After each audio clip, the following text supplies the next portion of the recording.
Hey everybody, sorry I couldn't be here today, but I wanted to go through the Phoenician and Judaism notes today just to kind of give you guys, so you don't miss a day and you kind of catch up on stuff. Normally I would have a lot more interaction with you guys, obviously, but it's going to be hard for me to ask you questions. So periodically throughout today's notes, what I may do is say, hey, turn to your table partner and talk for a second. And then I'll just kind of sit here quietly, time it out a little bit, and then let you guys finish, and then this will jump back in. So be ready for that, and be ready to discuss. I do expect to hear back from the sub that you guys are in fact talking about this content. So the first thing we want to do, we want to talk about the Phoenicians in Judea, Canaan region. We'll talk a little bit about the details on that. Okay, so you guys are going to have a copy of notes handed out to you. Each one of you should have a copy of these notes today. So they are, that you can follow along instead of having it up on the screen. So kind of follow along, take these notes, add anything that I say that you think might be important to the side of those notes, and you should be good to go on that. Okay, so the first thing we're looking at is the Phoenician contributions. You should see a sheet of paper that has a map off to the right-hand side that says the commercial network of the Phoenicians. Now, on this one, it's an agricultural civilization. So they are. We know that when we say it's agricultural, it has both horticultural as well as pastoral, meaning that they are growing their own crops, and at the same time they have herds, herded animals, domesticated herded animals. They live along Palestine. Live in Palestine along the Mediterranean. Now, we refer to the region here as Palestine. If you look on there, you're going to see Phoenicia is listed in the cities of Byblos, Sidon, and Tyre. Tyre. It's going to be the sort of the line, little smudgy line at the edge next to Cyprus. Okay, so we're calling it Palestine here. I just want to be clear that at the time, that's not what it was called. Palestine is a term that was given to the region by the Romans when they took over many, many centuries later. At this time, it would have been referred to as Canaan. Now, the first civilization to invent alphabetical concept are the Phoenicians. So, you've got the idea that they create an alphabet, that they help us to learn that whole process of reading. It gives us a lot of stuff that we use today. They invented the sail for ships. So they're able to get around to the different colonies. And again, if you look at the map that's there on your sheet, you'll see these guys are a coastal community and they are traveling along trade routes. But take a second and look at those trade routes. I don't know what it's going to look like on your sheet. It's probably just a darker line. The actual imagery, if you look this up on a computer, it'll be red. You'll see a little red line. I want you to look at that red line for a second and tell me, with your table partner, what do you think that line is indicating about their ability to sail? So I'm going to give you guys about 15, 20 seconds. Tell your partner what you think.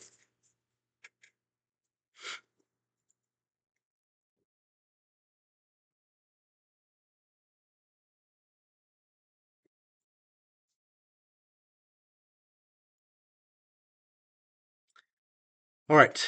So, if you told your table partner that what you thought was the sails were not super strong and they couldn't go deep into the ocean, you were right. You'll notice that their trade routes stick really, really close to the shore. So, the sails may have been capable of taking them out to deeper waters, but the boats themselves were not. So, we're talking about very basic boats here. Now, in order to distinguish their nobility, they combined certain dyes and made the color purple. Now, this purple color now is associated with royalty, and so it's something that we still have today. We associate purple with royalty, expense, luxury. Purple is fine. And hey, you know what? We're here at CSHS and we're purple, so what do you think that means about us? Just a thought. All right, so the Phoenicians, as you can see, they are traders and they are alphabeticians. I don't know if that's a word, but it probably should be. And so now we move on to Judaism. Now, Judaism, you'll notice if you look at the map on this particular image, it's going to have the major cities in Canaan, is what it says. And then there's sort of probably on yours, a gray highlight around a whole bunch of little tiny city names. So one of those names is you got Megiddo, you've got Shechem, Gezer, old people joke, Lachish, you got Hazor, Bet Shean, Jerusalem, and Jericho. And then up at the top, you've got Ugarit, and I'm probably mispronouncing that one. Now, Jerusalem and Jericho, and maybe even Megiddo or Shechem, you might have heard about these cities. They are cities that are oftentimes associated with Judaism.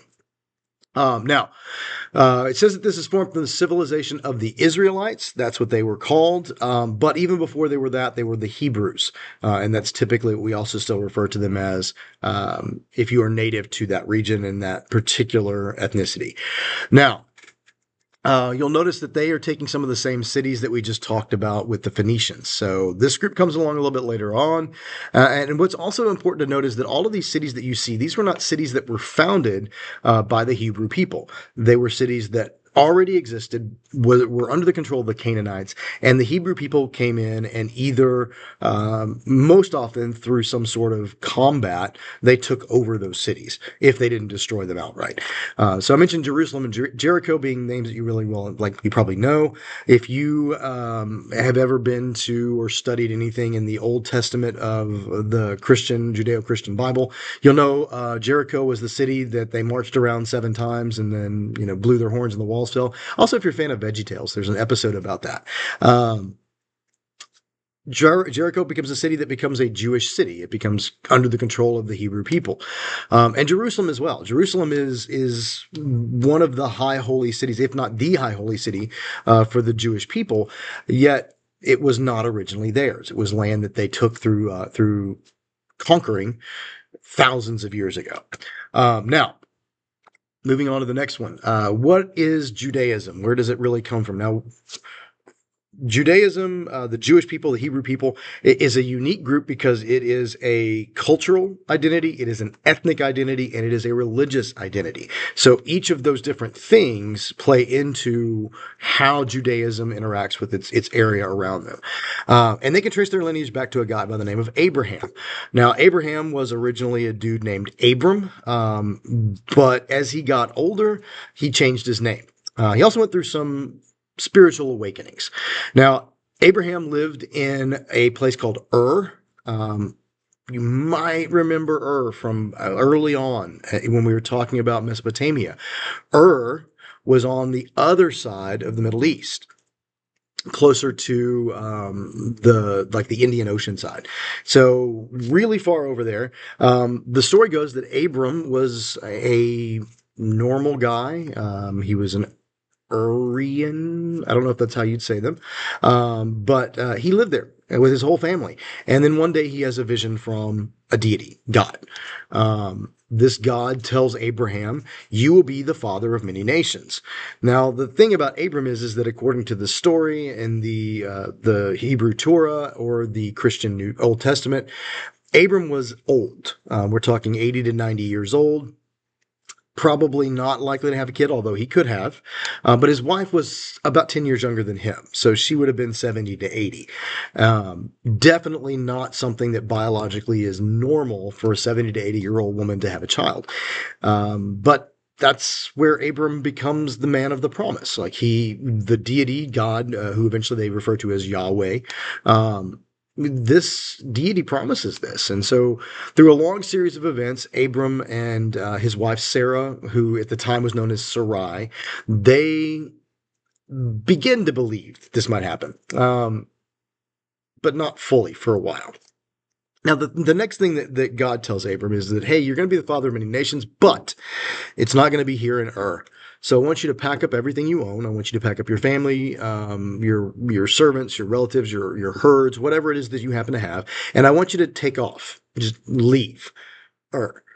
And I'll tell you when you get to the place I want you to go. Now, he has no map. He has no idea of where he's going, and he just takes off. And he begins to go around, and where he ultimately ends up is Canaan, which is that map that you guys look at up there, that you saw in the last one. He ends up in that region. Now, along the way, he has a lot of frustrations. He and Sarai still don't have the child. And so Sarai tells him, hey, I've got a maidservant. Why don't you go ahead and, have your child with her? So she gives her servant to Abram, and Abram conceives a child with his servant. That child's name is Ishmael. Now, Ishmael is not the child that God had promised. So God is kind of angry about this and kind of admonishes Abram. Now, Abram treats Ishmael okay, but Sarah doesn't treat Ishmael or his mother very well. And eventually, what ends up happening is that Sarah does conceive a child named Isaac. And when that occurs, Ishmael is sort of pushed off to the side. He becomes a second class child, if you will. And eventually, Ishmael and his mother are sort of driven away. Abraham learns now about Sarah's treatment of Ishmael, and says, "Hey, it's best if you go." So Ishmael leaves. Now that's important because Ishmael will be the ancestor to another belief system that is one of the three Abrahamic faiths, and that belief system is Islam. So we'll get to that later.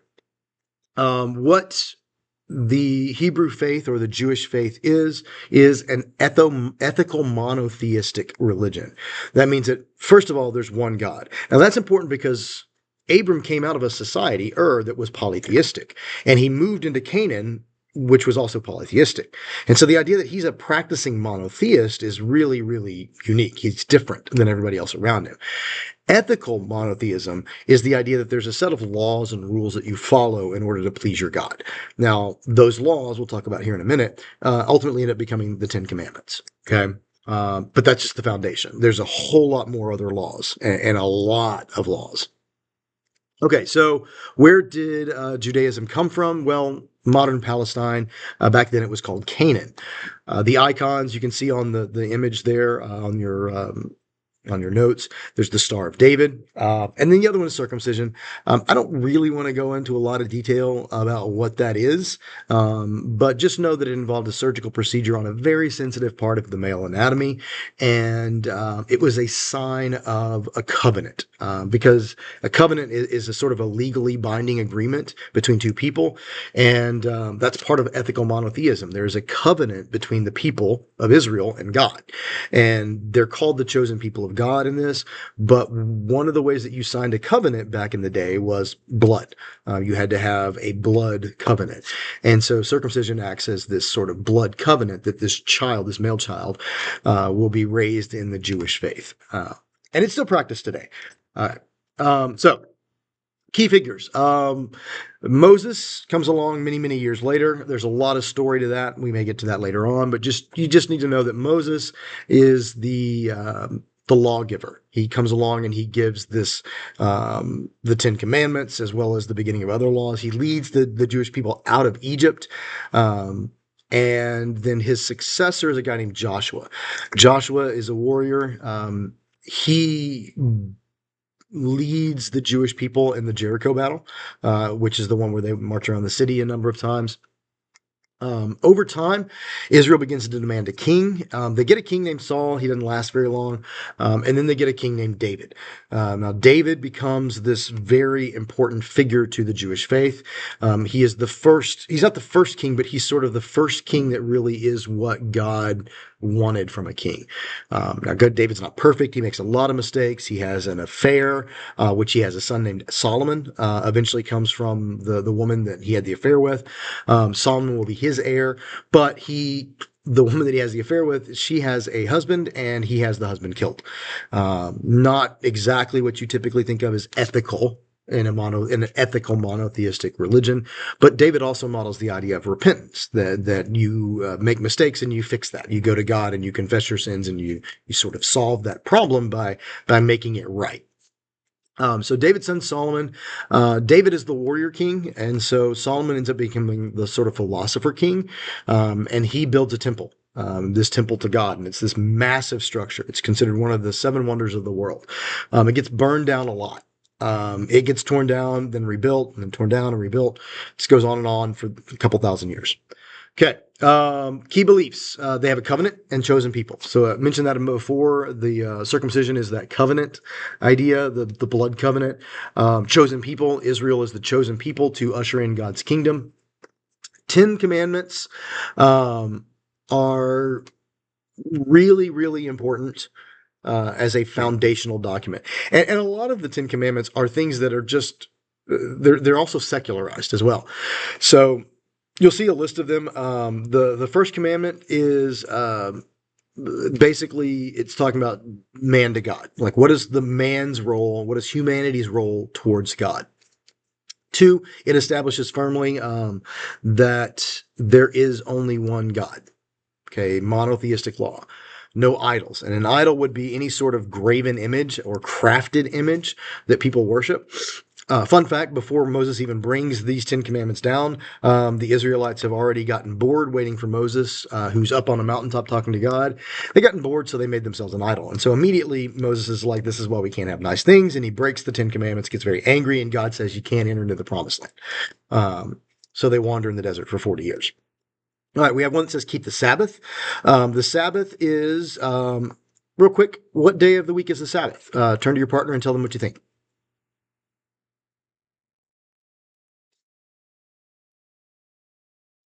Cool. If you said that the Sabbath was Sunday, congratulations, you were wrong. The Sabbath is actually Saturday. Saturday in the Jewish calendar was the final day of the week. Now, they want you to keep the Sabbath. That means they want you to rest on that day. It's the day of rest. You should do no work on that day. Pretty basic commandment, but it ends up being a commandment that becomes very controversial because future law interpreters come along and say, well, technically, if you lift anything that weighs more than like a feather, you're working and therefore you're sinning against God. So they kind of lose the spirit of the law for the sake of this sort of legalistic ideology. One of the other things, my favorite commandment to talk about is actually the third commandment. You don't take the name of the Lord in vain. And so a lot of people think, hey, that means don't say God, oh my God, those kind of things. And that's not what it means. What it actually means is it's more correctly translated to say, do not take the name of the Lord to no effect. So here's my illustration. Like, let's say you are an athlete or a competitor for College Station High School. You put on a uniform. I'm wearing a Texas A&M shirt right now. Okay, like that's kind of my uniform for the moment. So what it means is that when I put this shirt on, I represent Texas A&M. When you put on that jersey or that uniform, you're representing College Station High School. So if you go out there and you do really bad things while you're wearing that uniform, what you're essentially doing is you are running the name of your school down. Okay, so if I go out and rob a bank wearing this Texas A&M shirt, then people are going to go, all Aggies rob banks, and it's a bad thing. That's what this means. It's saying, don't say I am a chosen person of God. I'm a member of the nation of Israel, and then go out there and do horrible things to people. Don't break those laws, because then when you do those things, people are going to equate your evil actions to God. So don't do that. Let's see. We got honor your father and your mother. This is the first commandment with a promise. It says, hey, honor your father and the mother so that it goes well with you all your days. That basically just means don't be rude to your parents. Take care of your parents. Follow their instructions and their guidance. Be obedient to parents. Some pretty clear ones, and these are the ones that are more secularized. Don't kill other people. Don't commit murder. It is not thou shalt not kill. It's actually thou shalt not murder, or don't murder. Because if it were killing were the sin, then the idea of warfare would have been already a problem, because that's how the Jewish people acquired all of their territory, was through war. You got to kill people in war. So it's actually murder. Do not steal. Oh, sorry, I skipped one. Do not commit adultery. Do not have a sexual relationship outside of marriage, is essentially what adultery means. Really targets the idea of marriage, keeping marriage sacred, because marriage becomes a symbol of the covenant between God and the people of Israel. So that's why it makes the cut in the top 10, is that if you are going to break a covenant with your earthly spouse, then you're also inclined to break a covenant with your heavenly God. And so they take adultery very, very seriously in the ancient world. Um, don't steal, don't take from other people. And another one says, thou shalt not bear false witness. That means don't lie. Don't accuse somebody of something they didn't do. Remember, we talked a little bit about the Hammurabi's Code, and how it talked about if you accuse somebody of a crime and they go to the river and they survive, then basically you've lied about it and you have to die. So this is sort of the Jewish version of that. And it doesn't have any of that whole jump in the river thing. It's just saying don't lie. Don't accuse somebody of something they didn't do. Today we would call it don't commit perjury. Don't lie under oath. And then the last one is don't covet. That's a weird one because we don't really use that term anymore. But to covet something is to want what someone else has. It's not the same as saying, "Oh man, I really wish I had a Corvette." It's saying, "I really wish I had your Corvette. I deserve it. You don't." That's what coveting really is. Is saying, "I'm better than you, and so I should have your stuff." Um, so basically, jealousy, envy, don't have that. Okay, holy book of the Jewish people is the Torah. The Torah is made up of a couple different parts. The Torah has the Pentateuch, which is the first five books of the Bible. This is Genesis, Exodus, Leviticus, Numbers, Deuteronomy. Genesis and Exodus are the story. It tells the narrative of how the creation, so it's the creation myth. And again, myth doesn't mean that it's not true. Myth just means it's the creation story.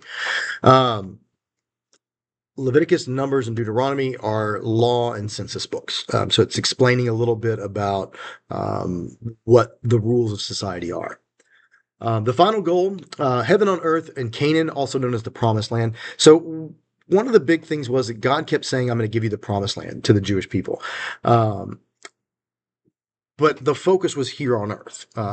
There was sort of a vague afterlife for Judaism, but predominantly it was the concept of Sheol, the grave, as sort of an unending sleep. So the theory was is that you do good things and then you go to sleep forever. Now later on, some of the prophets introduced the idea that there will be an awakening, that those people who sleep in the faith will be awakened when a figure called the Messiah comes. Not all Jewish religious traditions believe that a Messiah is coming eventually, but your more orthodox groups do. Um, Okay, let's see. Holy cities. Jerusalem is a holy city, and then it may be cut off on your documents, but it's the Wailing Wall.